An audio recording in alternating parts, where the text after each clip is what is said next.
muri iki gitondo kubitiye muhira ncaho mwibarabara ariko ndaramutse umuntu ndamubwira ati Pasika nziza caraceceka.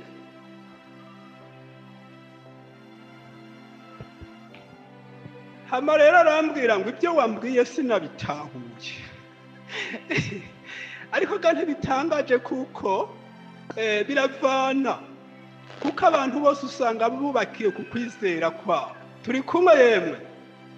Ariko twebwe uyu munsi turanezerewe cyane kuba Imana idushikeje kuri uyu munsi mukuru wa Pasika. Ariko kandi kumva ngo Pasika bimaze no kumenya Pasika ici yatumariye. Turi kumwe gayemwe. Pasika mu sobanuro yayo ni ukuvuga ngo ni ukurengana. Kuko Pasika yatanguriye muri Edeni cya gihe ababyeyi ba mbere Adamu na Eva bacumuye. Ubwiza bw'Imana bubavuye ko Imana ikibaronderera umwambaro mu kwica igikoko. Urumva yishe igikoko habanje guseseka iki? Amaraso. Rero yindi Pasika yabaye muri Egiputa. Abisirayeli bari mu buja. Imana ibategurira Pasika mu myagazi y'intama. Ibwira Mose ati bwira Abisirayeli barondera imyagazi y'intama. Inzu yose irondera umwagazi w'intama bayibage bace bafata amaraso y'iyo myagazi bayasige ku bishimajyango by'amazu yabo. Aho umumarayika niyaza gutikiza iby'uburiza byo muri Egiputa, aho abonye amaraso azoharengana nta cago kizohatera. Urumva rero yari Pasika. Muri iki gihe cyacu nacyo Yesu yaje mu minsi mikuru ya Pasika nyene, ariko rero ibyo bindi bimaze byaza biratangwa bibukiriza Pasika. Aba Pasika yacu atubera ikimazi, atubera incungu, atugira mu gishingo, aho twari dupfuye twishwe n'ibyaha, abamwizeye ngo turonke kubaho dufise ubugingo bwo muri we. Yesu nahabwa icubahiro. Ni mumumpera amashuro mwami wacu. Murakoze cyane, ntabwo tuba gushima uyu mwami wacu yatwiyumviriye ko. Shengero yataba Yesu aza mu isi, uko mubona turi hano nta muntu aba ari hano. Sinzi ko tuba turiho, sinzi uko tuba tumeze. Umuririmbyi niwe yaririmbye ngo yataba Yesu mbameze gutemana. Kuko uyu Yesu yadukuye kw'ibyaha byari bitwishe, imitwaro y'ibyaha yari iduhetamitse. Ariko rero ikibazo nuko muri iki gihe nyene turimwo hariho abantu bashobora kuba bahimbaza Pasika ariko bakikoreye umutwaro w'ibyaha. Kandi Yesu yaje kuturuhura, yaje kudukurako ibyaha kugira ngo umuntu agire umwidegemvyo. Imana idufashe. Yaje kudukura ku ruhuni. Umukozi w'Imana avuze ngo dusabe Yesu adukure ku ruhuni kugira ngo tumumenye. Nanye niyumvira ati ese uruhuni ni iki? Ntaraho mwiyumvira ati ese uruhuni ni iki? Uruhuni ni ikintu cyo kwibagiza gishobora kuza ku muntu, kigashobora kumwibagiza ikintu yarakwiye kumenya, kikibagiza umuntu ikintu yarakwiye kubona. Turi kubaga yemwe.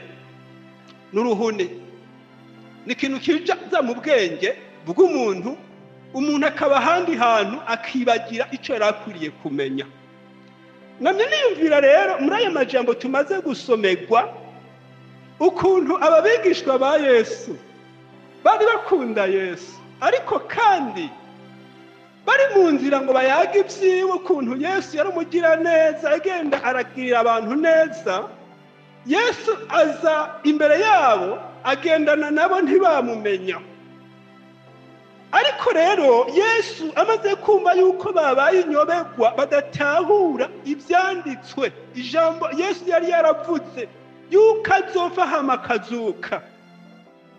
Rero bacitangaje yuko Yesu yoba yazutse kuko bari bumvise izo nkuru, ariko bo birabazazanira kuko bariko uruhuni.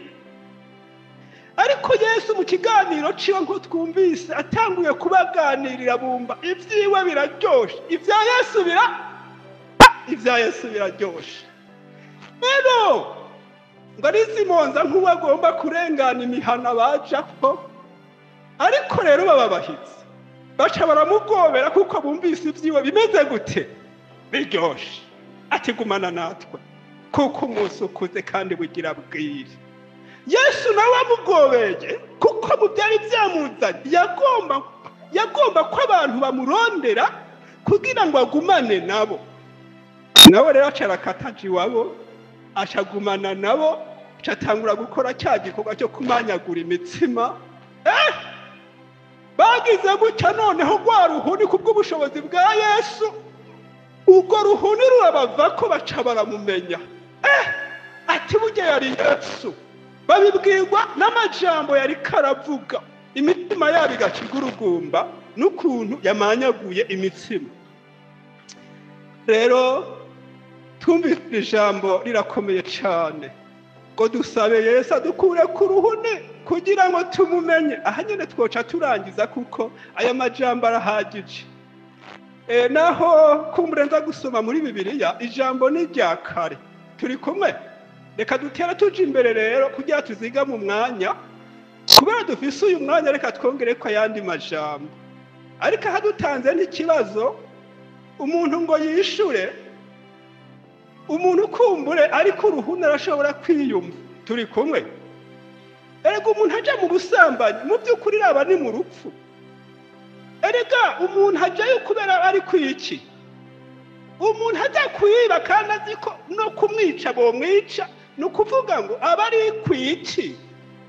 Umuntu ajya mu kaborerwa aravye ukuntu abantu zibavundagaza zikabakoresha ibibi, uwo muntu aba ari kwiki. Uruhuni umuntu yanka mwene se, kandi Yesu yatubwiye ati dukundane kuko nta muntu yanka nazoshika mu ijuru. Uwo aba ari kwiki? Uruhuni. Ego uruhuni rutuma umuntu akora ibidahimbara Imana. Ariko iyo umuntu yakuwe ku ruhuni agenda aranka ibibi, turi kumwe yemwe. Yesu adufashe cyane. Reka dutere tuje imbere rero. Luka, ndasoma muri Matayo nako. Turasoma muri Matayo igice ca 27. Dusome mu izina rya Yesu igice ca 27.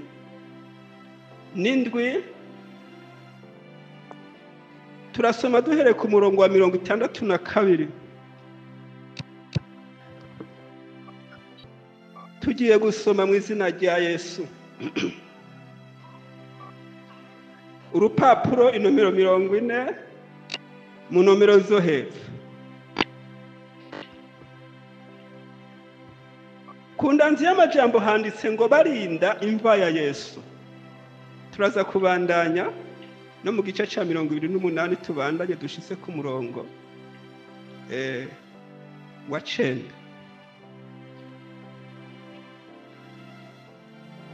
Bukeye bwaho niwo munsi wakurikira uwo kwitegurira, abaherezi bakuru n'abafarisayo bakoranira kwa Pilato. Baramubwira bati, mugenzi, twibutse yuko wa muhumvyi akiriho, yagize ngo iminsi 3 ishize azozuka. Nuko nugere barinde imva cyane gushitsa ku munsi ugira 3, kugira ngo abigishwa biwe ntibaze kumwiba, bakabwira abantu ngo yazutse mu bapfuye, maze ubuhumvyi bwa nyuma bworuta ubwa mbere. Pilato arababwira atabarinzi ngabo, nimubajane muyirindishirize uko muzi. Nuko baragenda barindisha imva, cakibuye bagihoma kwishashara, bakidoma kw'ikimenyetso, abo barinzi babona kuzuka kwa Yesu. umunsi w'isabato ushize ku wa mbere w'iminsi indwi umutwenzi ugomba gutambika, Mariya Magadalena na Mariya wundi baja kuraba imva. Habaho kunyiganyiga kw'isi gukomeye, kuko umumarayika w'umwami Imana yaramanutse ava mu ijuru, araza akura ca kibuye, agitembagaje akicarako. Ishusho yiwe yasa n'umuravyo, impuzu ziwe zera nka sheregi. Ubwoba yateye abararirizi bubashira mu gatengo, bamera nk'abapfuye. Ariko umumarayika abwira ba bagore ati, mweho ntimutinye, kuko nzi ko murondera Yesu, umwe yabambwa.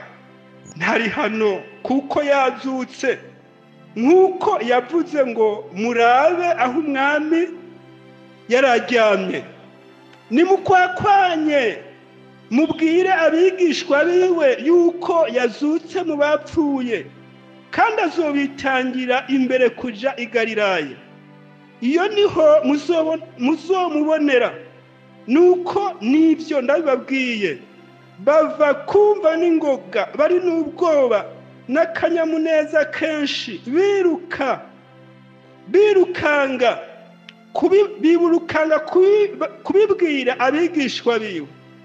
Maze Yesu ahwana nabo ati, n'amahoro. Baramwegeye, bamufata ku birenge, baramusenga. Yesu ashimwe. Dusenga Imana gato.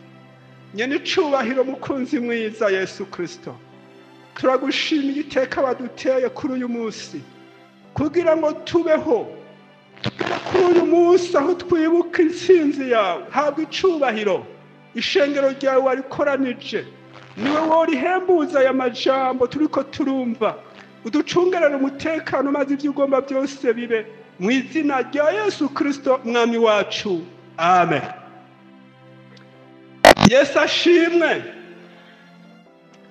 Turamaze kumva inkuru zitari nke muri aya majambo. Iki gihe Yesu amaze gupfa ku musaraba, harageze amasaha y'umuhingamo, kuko mu Bayuda wari umunsi wo kwitegurira isabato. Turi kumwe yemwe? Murabizi ko umunsi wa gatanu twaje hano turiko turibuka igihe cy'imibabaro ya Yesu. Rero baca barakwakwanya kugira ngo abo bari bapfiriye ku misaraba, kuko Yesu yari yabambanywe n'ibisuma bibiri, baca bagira ati, abantu nimubamanure kugira ngo mubahambe isabato itaratangura.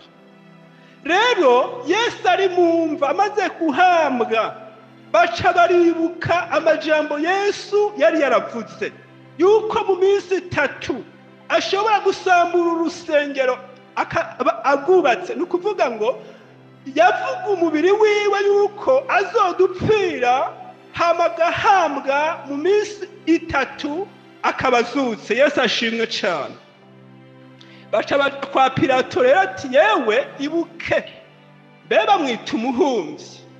Ti wa muhumvyi yari yaravuze yuko mu minsi 3 azozuka. None turonderera abahizi, abantu bazi kurinda, kugira ngo imva bayirinde bikomeye cyane, kugira ngo ubwo buhumvyi bwiwe ntibuze bugaragare, ngo mbere burushirizeho kugira ubushobozi mu bantu. Imana idufashe cyane.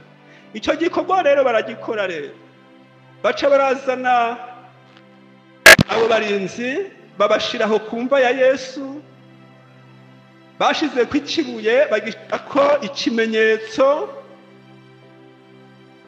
bararinda nyene nk'uko ububasha bwabo buri.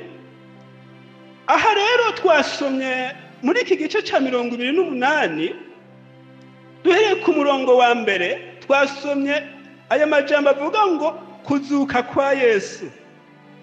Umunsi w'isabato rero ushize ku wa mbere w'iminsi indwi, umutwenzi ugomba gutambika, Mariya Magadalena na Mariya wundi baja kuraba imva.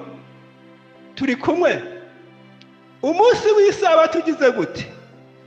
Ushi ese isabato yabaye ryari? Isabato yari yabaye ryari? Harejo harenganye. Ese ko mutinya kubivuga? None nijoro ntihari ku isabato? None uyu munsi tuwita ngo iki? Uwa mbere? Mwebwe mwaje gusenga uwa mbere?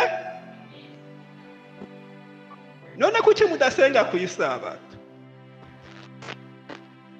Erega bazaba bajoreja. None muri Bibiliya ntihari isabato none? Kuva kuwa gatanu Yesu baramuhamba biyo. Ku isabato biyo isi yose n'abigishwa be bagiye mu gacerere. Turi kumwe. Bakireretse ibyo yapfutse. Kuwa mbere w'iminsi indwi ari uyu munsi turiko turasenga. Umutwendo utambitse. Turi kumwe yemwe. Hari ku isabato? Hari kuwa mbere? None kuki babajoreza mwogahabwa n'Imana ngo mwishi icyago cy'Imana? Turi hano ku bwa Yesu yatugiriye ubuntu. Turi kumwe. Si ku bw'isabato. Ariko intsinzi yabonetse kuwa mbere w'iminsi. Murakoze cyane. Numva tunjaba. Hari abariko barajuragira. Iyo basenga kuwa mbere w'iminsi indwi bakaza barabajuragiza ngo musenga cya gikoko namba. Uyu wa mbere w'iminsi indwi rero n'umunsi ukomeye cyane ku ishengero ry'Imana. Ntiwapfuye kubaho, ariko habonetse intsinzi yo kuzuka k'umwami wacu Yesu Kristo. Ijambo ry'Imana n'ukuri. Turi kumwe gaye. Ndashima aba bagore rero. Hariho abantu bamye bakunda Imana. Ndiko ndarabona mu bitigiri byinshi. Muravye abagabo n'abagore mubona tungana. Ndababaze se mwebwe mwaje ngo mwabagabo mwe abandi mwabasize hese? Hariho abantu bari barakorewe ibitangaza. Mariya Magadalena na Mariya wundi bari barakorewe ibitangaza na Yesu. Baramwumva baramukunda. Turi kumwe. Yari yarabakuye ku ruhuni rw'ibyaha. Muri ibyo bihe murabizi abigishwa biwe bari mu gatengo k'ubwoba kuko umukunzi wabo bari bamukuye muri bo. Ariko rero abahizi b'abagore baca baraza barazinduka bazanye ibimota neza kugira ngo baze gusiga ikiziga cya Yesu, kuko mu migenzo y'Abayuda mu guhamba begeka ko ikibuye kumva. Sindabaza ko n'ubu byoba ari uko biri, kuko bariyumviriye ati ninde gutembagariza cya kibuye kugira ngo tuze gusiga ikiziga cy'umwami Yesu. Hama rero ico gihe rero bagishika aho hantu baca basangwa umumarayika no kuvuga ngo yaramanutse atembagaza cya kibuye aca cicarako. Turi kumwe. Haba kunyiganyiga gukomeye kw'isi. Ubwoba yateye babarinzi bubashira mu gatengo baracuranguka. Mvuze ngo baracuranguka muri Bibiliya ntabwo birimwo, ariko rero umuntu yarinze agira agatengo k'ubwoba ntimwumva yuko avundagara hasi. Turi kumwe gaye. Kandi icyo gihe nta nkoho zari zihari, sinzi igituma amacumu canke inkota zabo batazihiritse ko. Baratembagara. Nukuvuga ngo jewe niko ndiyumvira. Uyo mumarayika yaba ari nk'umuntu nkatwe yabatsindaho. Ariko barahamuvana se. Ariko uwo mumarayika misiyo yari yamuzanye ntabwo yari yo gutikiza, kuko iki gihe cyacu turimo ni igihe cy'ubuntu. Naho mubona abanyabyaha bakora ibyaha Imana ikihorera, ariko Imana igomba ko abantu bose bihana bagashika ku kumenya ukuri.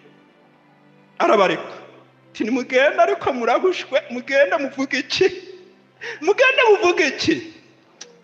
Hariho umuntu yabaza kagakora se ngo hariya kumva ya Yesu nakadushirire muba. hari abantu numvise bafise ututwi turongoroye n'udukorasi Imana yabahaye. Mumpere mikrofoni.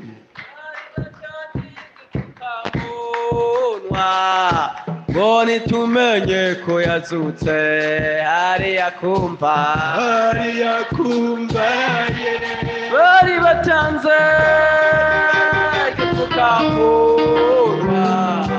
Boni tumenye hariya kumva Yesu bari batanze igipfukamunwa. Boni tumenye ko yazutse hariya kumva bari batanze igipfukamunwa. Boni tumenye. Murakoze cyane, reka tunyingishe naho kari karyoshe. Ego ijambo ririmo niri naho batanze igifukamunwa. Yesu ni muzima. Ngo bace bahera babarinze amafaranga kugira ngo baze babihore. Turi kumwe. Ubanyikije ijambo rya Yesu yuko yari yavuze ko azozuka n'ukuntu babibonye ngo bahore naho byari byabaye. Ubundi muri komanteri rero yavuze yewe ngo habaye umugore rero muri abo barinzi, kuko urumva abo barinzi bari abasirikare. Rero kubera y'amafaranga babonye ari menshi, umugore ngo agiye gusuma rero ashike ku mudandaza aho yafata ideni, yahise avuga ngo uyu munsi ndakuriha amakashi, amafaranga yabonetse kuko Yesu yazutse. Byamenyekana. Ego inkuru naho yoba mbi iramenyekana kandi yaba nziza ikamenyekana. None mwiyumvira yuko abo barinzi babihoze naho babahaye amafaranga. Uwashika muhira yabwiye umugore ati mada naho biruka ngira ifaranga twavyaciye. Urabona ko abasoda bafise n'ibihuzo bifise imifuko myinshi, sinzi ko barunze ngo baruzuza. Tariko rero twahushwe, haje umuntu yarateye ubwoba, ibigwanishwa byacu byahatwe kutwica, turacura ubutebetebe. Turi kumwe twahushwe. Ariko rero naho batubwiye yuko twobihora, nibyo kuri yazutse twabibonye. Birogoroye kandi ni muzima. Yesu ni muzima. Ni muzima, ni muzima, Yesu ndabizi. Ni muzima, ni muzima, Yesu ndabizi.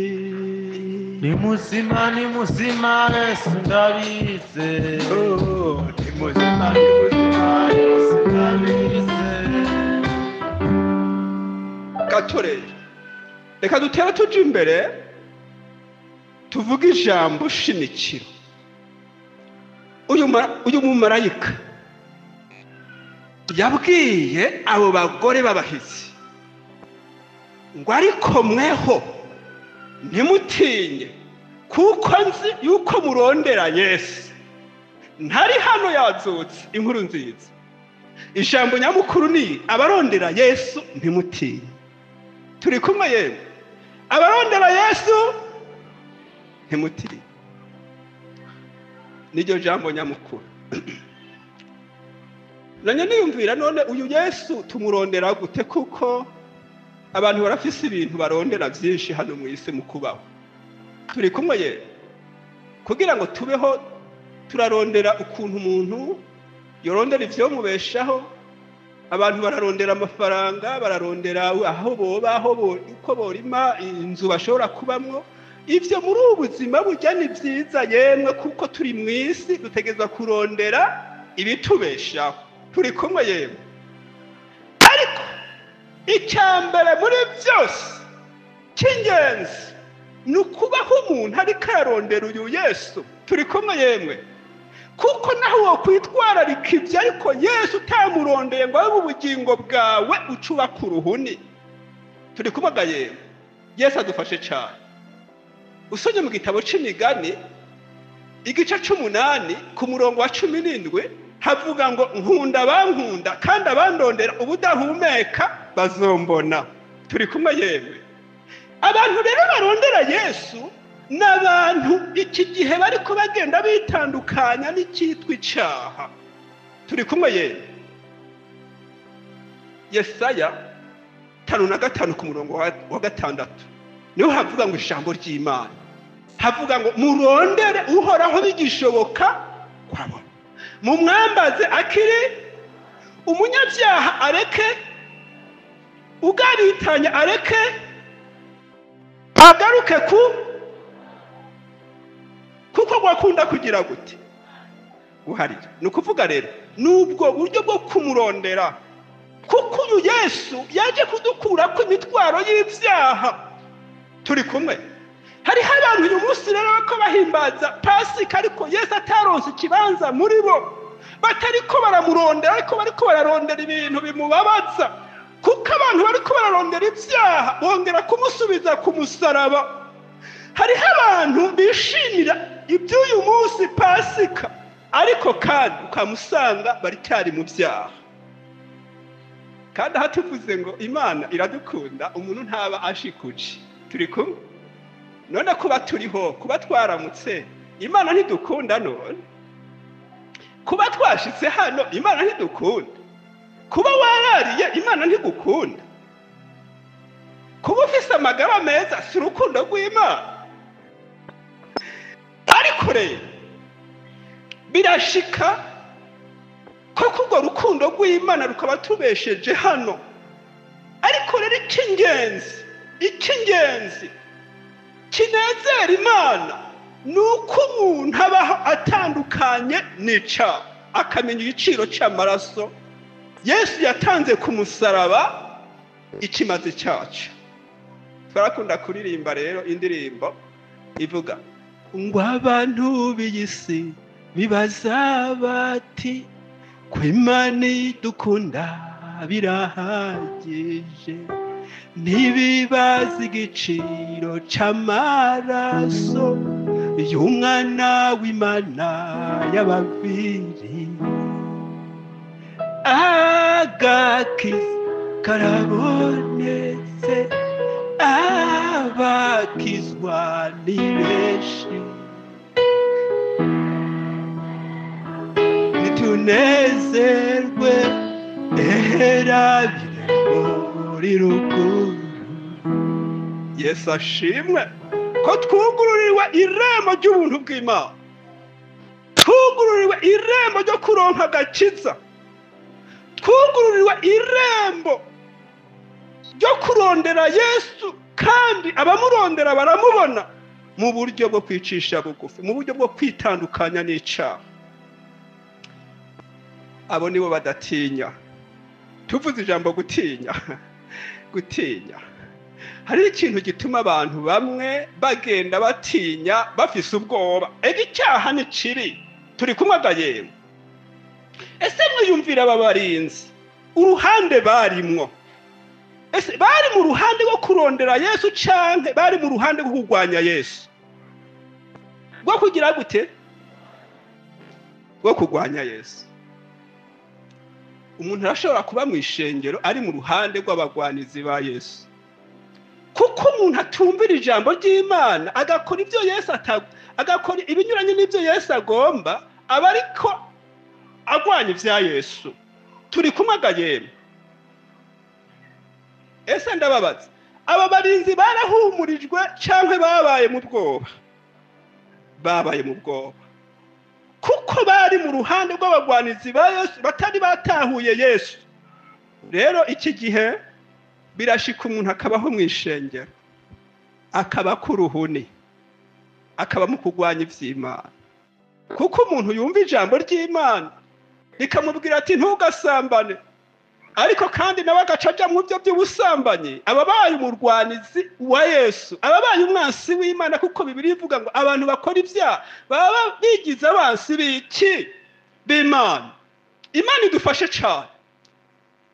Abantu bumva ijambo ry'Imana ribabuza kwiba bakaja mu busuma, ababaye abagwanizi ba Yesu Kristo, kandi iyo umuntu yakoze icyaha icyo ari cyo cyose mu mutima umuntu yumva urubanza.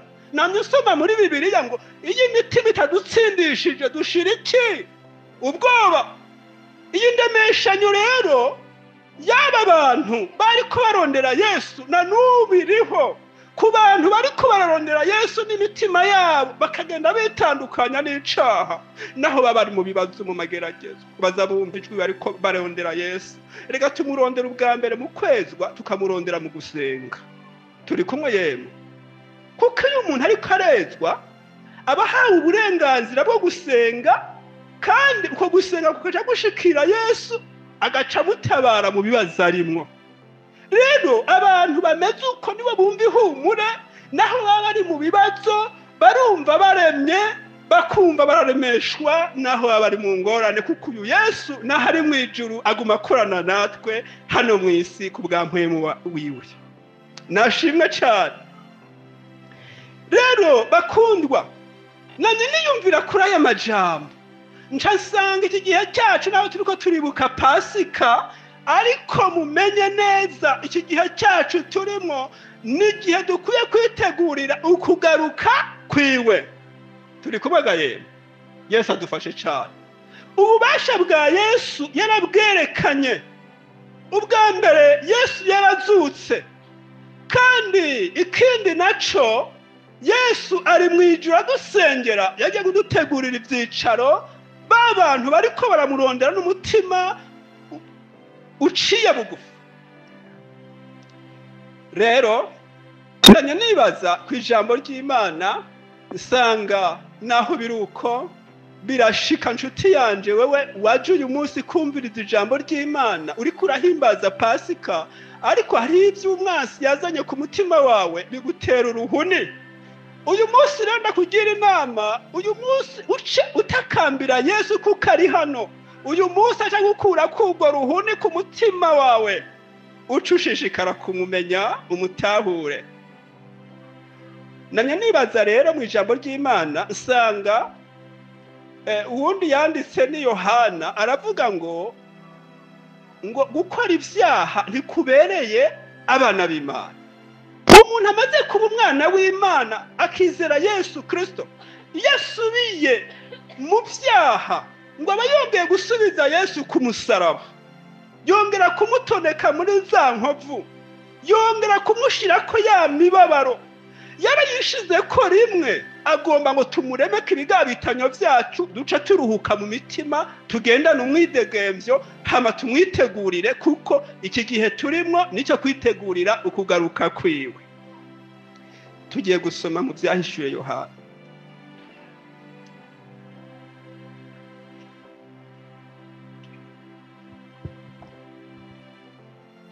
Igice ca mbere.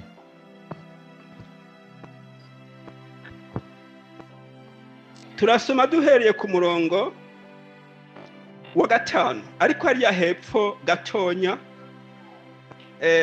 ahavuga ngo umwe adukunda yatubohoje ibyaha byacu amaraso yiwe, akaduhindura ubwami no kuba abaherezi b'Imana ye. Niyo se icubahiro n'inganji bibe ivyiwe ibihe bitazoshira. Amen. Ku murongo w'indwi. Harazanana n'ibicu, kandi ijisho ryose rizomwibonera, n'abamucumise bazomubona, kandi amoko yose yo mu isi azoborogeshwa nawe. Niko biri. Amen. Turasimba ku murongo wa 17 hirya. Ndamubonye nikubita imbere y'inyundo ziwe nk'upfuye. Uyu ari Yohana rero. Maze anshirako ukuboko kw'iburyo ati ntutinya, jewe ndi uwa mbere kandi ndi uw'iherezo, kandi ndi muzima. Nari narapfuye, kandi raba mpora ndi muzima ibihe bitazoshira. Mfise imfunguzo z'urupfu n'iz'ikuzimu. Amen. Yesu ashimwe. Iki gihe mu bakunzi ba Yesu bashishikaye kuguma bitaho ibya Yesu n'amajambo ye yarababwiye. Uyu ni wa mwigishwa Yesu yakunda yitwa Yohana, uyu yapfuye inyuma y'izindi ntumwa zose. Baramufata rero baramujana kubwo guhamwa ahogwa ijambo ry'Imana, bamushira ahantu hagati mu kiyaga, ahantu harakarira, nta muntu yashobora kuvayo n'amaguru atari ubwato. Bagira ngo baramuhanye. Turi kumwe yemwe? Yesu adufashe cyane. Ariko agumye yaguma gutakambira Yesu kuko ntaco bapfa na Yesu. Turi kumwe yemwe? Yari umukunzi wa Yesu kuko umuntu ashobora kuba mu bigeragezo bitavuye ku cyaha yakoze. Turi kumwe? Ariko kandi Bibiliya ikatubwira ngo twihanganira ibitu. Yesu nawe avuga ngo umuntu agomba kunkurikira, ngo niyiyanka aca yikorera umusaraba wiwe atako ankurikire, kuko Yesu nawe yarawemanze, aragomba natwe duce mu nzira yaciyemwo. Nimba yarageragejwe, dutegerezwa guca muri iyo nzira y'ibigeragezo. Ariko nshuti yanjye, sinzi biriko birakugerageza ngo uri kurananirwa n'ivyo biriko birakugerageza, ahubwo saba inkomezi kuri uyu munyenkomezi. Rero Yohana rero ari mu kizinga cya Patimo, aca yibigura ibanga n'Imana. Aha Yesu yaramaze kuduga mu ijuru. Yohana rero ari muri ibyo bibazo vyiwe byo guhamwa, arasenga, Yesu acara mwiyereka. Yesu adufashe cyane. Sinarinze kuhasoma kuko haraho Yohana yavuze ngo ku munsi w'Imana ngo nari muri mpwemu. Rero ariko arasenga ari muri mpwemu, Yesu acara mugendere, aza kumuremesha, aramubwira ati Yohana, naho uri muri ibyo bibazo ntutinye. Amushize ku kuboko kuko mwagize ngo arabe Yesu, abona ateye ubwoba. Turi kumwe yemwe? Abona arasayangana arakayangana ngo yikubita hasi nk'uwupfuye. Ariko Yesu ngo acaraza amushira ku kuboko ati Yohana, ati ntutinye, nari narapfuye ariko ndi muzima. Yesu ashimwe. Ati kandi mpora ndi muzima. Imana idufashe cyane. Rero Yohana acaratangaza, aravuga ati umwe dukunda yatubohoje ibyaha byacu amaraso yiwe. Turi kumwe yewe? Icyazanye Yesu mu isi rero ni ukugira ngo abohore abantu ibyaha byabo, kuko umuntu aboshwe nta mwidegemvyo agira, ariko Yesu yaje kugira ngo aduhe umwidegemvyo. Rero abantu babohowe n'uyu Yesu baca bagira umwidegemvyo wo mu mutima, kuko umuntu avuye mu byaha agira amahoro, agira umunezero, kandi ashagira ivyizigiro yuko Yesu niyaza azomujana mu ijuru.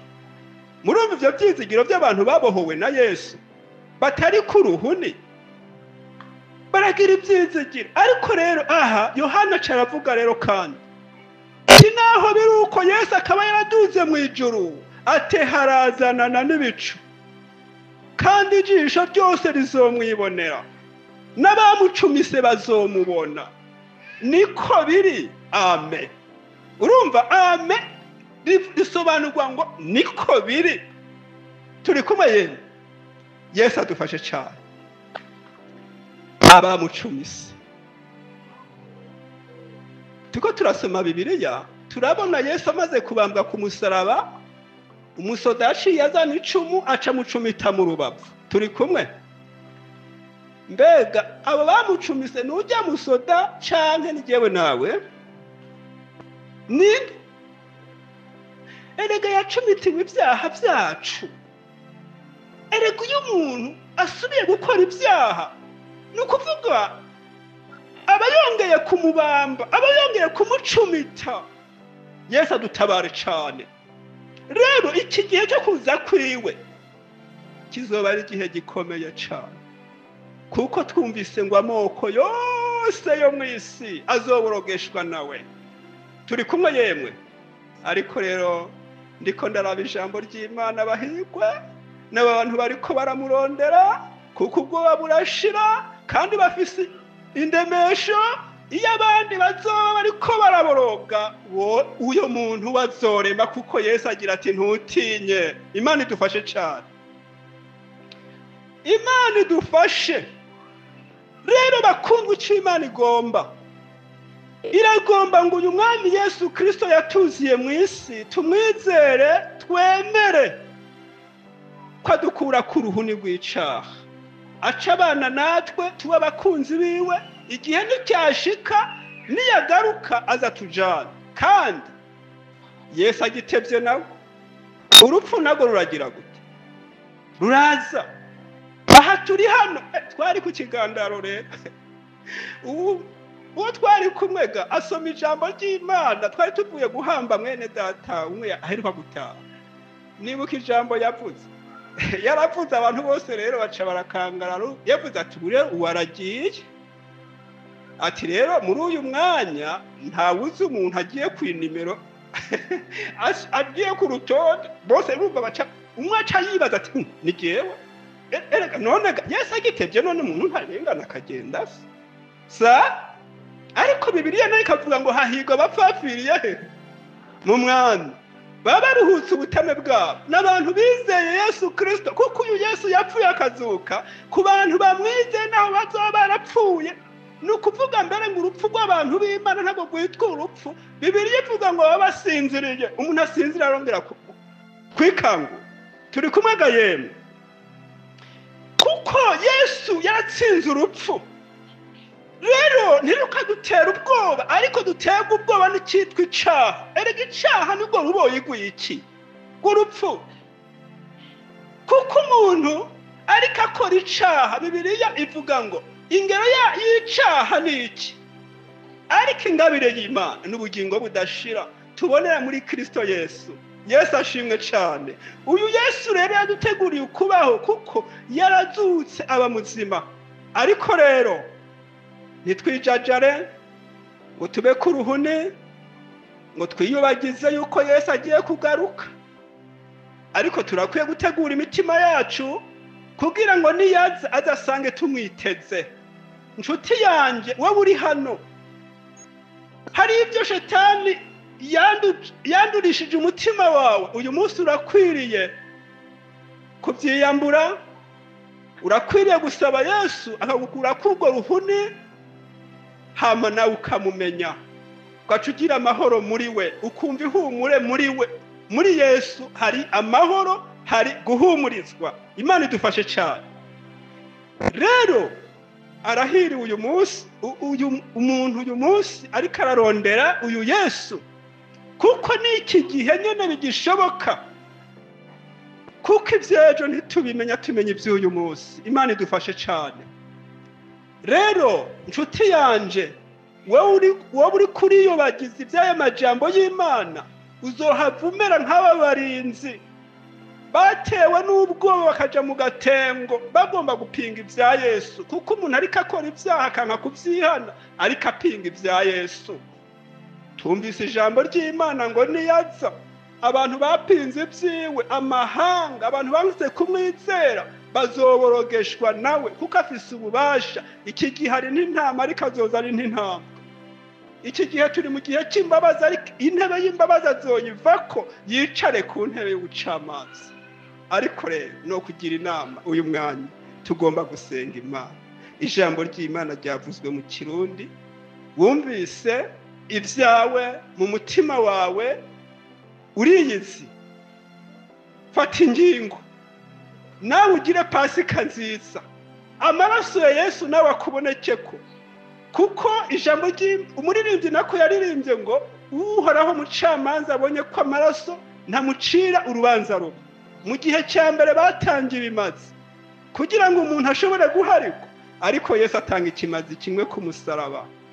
N'umuntu adafise amahera canke inuma, intama, aronke guharigwa ku buntu. Erega azoza yishuza ati none niki kinabagoje? Erega umuntu niyaramuka ashitse ku munsi Yesu agasanga ari mu byaha, Yesu azobaza umuntu yanse kwihana ibyaha ati none ni nakugoje niki ntabakoreye? Erega ntacyo Yesu atadukoreye. Yashizeho ikimazi cy'amaraso yiwe ngo duharigwe ku buntu, tugire umwidegemvyo hama tuze dushike mw'ijuru. Hama rero mwebwe abumvise amajambo Yesu yahezagirire muri mwe, tugomba gusenga Imana. Wowe uriho wiyumvise ati genda afise uruhuni muri iyi minsi, hariho ibintu vyibukiriye ku bwenge bwanje nza nibuka nadumbukiye muri ubwo n'uruhuni. Ngwino usabe Yesu uti Yesu nkura ku ruhuni. Ngeze mu bandi sanga nyagiye mu majambo abantu bari ku ruhuni rero urumva baja mu bintu vy'imburakimazi. Umukobwa yagiye mu vy'uruhuni bamweretse telefone navyo barabizanye, uca usanga ngo yabaye ntagapupe muri vya bintu vy'amaporono. Uruhuni muri iki gihe rurisha abantu, ariko Yesu ni mwiza aratabara bari ku ruhuni. Twabonye bene data bamaze kuza imbere ya Yesu, Yesu abatabare. Abo nibo bahumurizwa baje kurondera uyu Yesu. Uyu munsi ari hano nshuti yanje, ntiwiyumye. Uyu mwanya urakomega, erega Satani hanyina acatonda urugamba ati nureke, erega aragomba bazisasira. Nico gituma cagira inama bamwe ateka nureke, ariko umuntu akaguma yingana na ryajwi ryo mu mutima rikamwagiriza ivyo yakoze. Imana idutabare cane. Twabonye bene data baciye bugufi, reka tubasengere ku Mana. Yesu abagwize kw'imbabazi. Mwami Yesu Kristo nyaguhora ku ngoma, turagushimiye, turagukengurukiye cane imbabazi zawe watugiriye kuri uyu munsi. Habwa icubahiro, wemeye ko tubaho dutegurira ibihe vyiza kugira ngo tuze hano mu ngoro yawe. Turagushimiye Yesu, dushikanye kuri uyu munsi aho twibuka intsinzi, igihe wazuka ukazukana intsinzi. Turiho kubwawe kuko uri muzima, mukunzi mwiza Yesu Kristo nyaguhora ku ngoma. Raba abantu baciye bugufi munsi y'inyonga zawe. Mwami Yesu Kristo, bumvise ijambo ryawe rirabasuzuma, none raba baragutumbereye, bumvise ko hari ivyabashizemwo uruhuni mu mitima yabo, bumvise yuko bari kure yawe, ariko kandi bazanye no kukurondera ngo bumve ryahumure ryo mu mitima, kuko abakurondera barakubona. Uri hano Yesu, bakuzaniye vya bindi vyabagoye, bipfuje imbabazi, bipfuje ya maraso watuvira ku musaraba ngo abeze abatunganye, ubakure ku mugayo wose, ubakure ku bubi, ubaharire utabaharuriye. Mwami Yesu Kristo, bagira amahoro mu mitima yabo. Yesu nyaguhora ku ngoma, kuko uhari yagira umwidegemvyo, uhari yarabohoka kumva ko imigozi imuvuyeko. Ngaba nubaharire, ubakure ku bigabitanyo, ubahe ya mahoro, kuko amahoro ava kuri wewe, nta handi abonekera, ni muri wewe Yesu nyene icubahiro.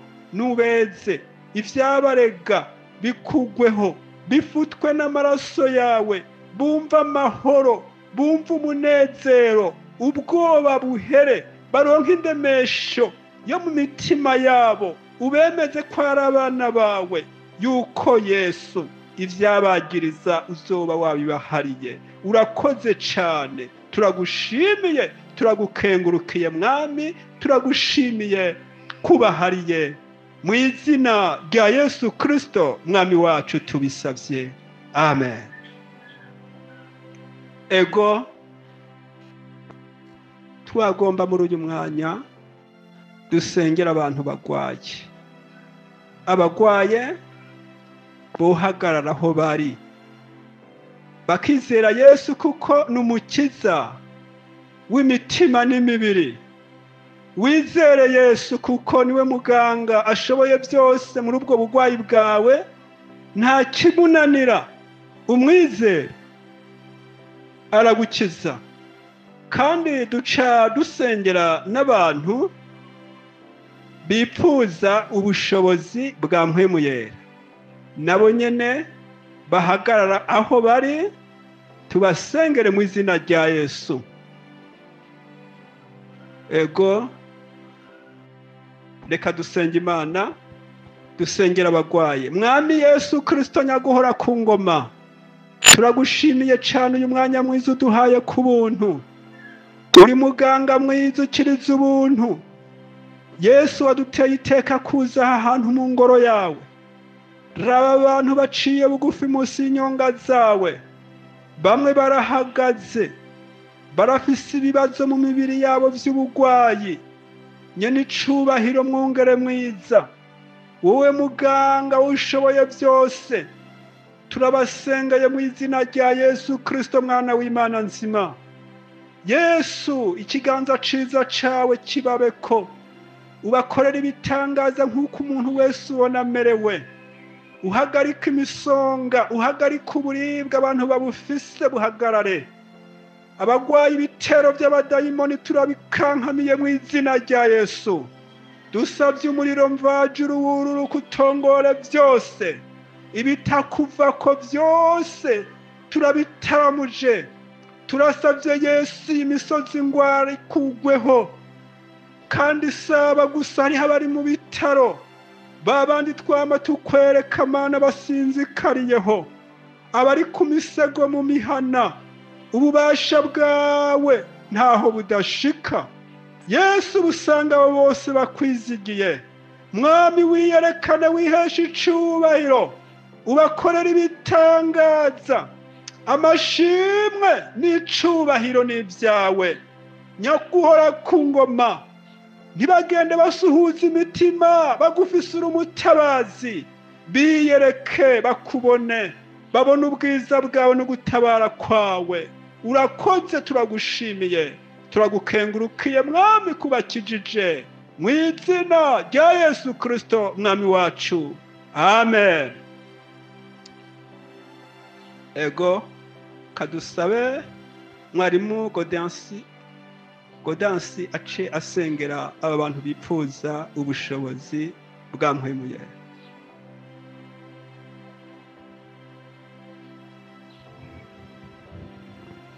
Yesu ugororoka, we wadupfiriye ku musaraba igorogota, ugahambwa, ariko umunsi ugira gatatu ukazuka, kandi ukazuka n'intsinzi y'agahebuza. Turagushima mwami wanje, turagushima kuri uwera kandi ugira neza. Iyo ntsinzi umaze kuyizukana, ntiwayiduganye mu ijuru, ariko wayisigiye abakwizera. None nyaguhora ku ngoma, ngaha turi imbere yawe, ishengero rirashagaje. Turasabye mwami ngo wongere gusuka Mpwemu Yera kubara kwizera bose. Umugabo ari ngaha yize yafise ivyizigiro yarihanye ibyaha byiwe, yuzuzwe Mpwemu Yera. Umupfasoni ari ngaha yihanye ibyaha byiwe, yuzuzwe Mpwemu Yera. Umwigeme bimugendera uko, umusore bimugendera uko. Mwami Yesu, erega ikitwerekana ko turi abana b'Imana ni Mpwemu w'Imana waduhaye.